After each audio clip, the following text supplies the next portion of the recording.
టేస్టీగా క్యాబేజీ శనగపప్పు కర్రీ ఎలా తయారు చేయాలో చూద్దాం. ముందుగా స్టవ్ మీద పెనం పెట్టుకొని కొద్దిగా శనగగింజలు వేయించుకోవాలి. ఇలా దూరగా వేయించుకొని పక్కన పెట్టుకొని చల్లార్చుకోవాలి.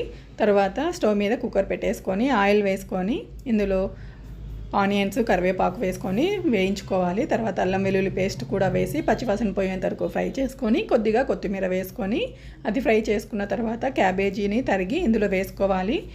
తర్వాత పసుపు, కారం, ధనియాల పొడి, అలానే జీలకర్ర పొడి, సాల్ట్ ఇవన్నీ వేసేసుకొని బాగా కలిపేసుకోవాలి. ఇప్పుడు మనం గ్రైండ్ చేసి పెట్టుకున్న పల్లీల పొడిని కూడా ఇందులో వేసేసుకొని బాగా కలుపుకొని ఒక 2 పెద్ద సైజు టమోటాలు కూడా వేసుకొని బాగా కలుపుకొని ఒక 2 నిమిషాలు మూత పెట్టి మగ్గించుకోవాలి. తర్వాత 1 గంట నానబెట్టుకున్న శనగపప్పును కూడా ఇందులో వేసేసుకొని ఒకసారి కలిపి తగినంత వాటర్ వేసుకొని మూత పెట్టేసుకొని ఒక 4 విజిల్స్ వచ్చేంత వరకు పెట్టేసుకుంటే ఎంతో టేస్టీగా కర్రీ రెడీ అయిపోయింది.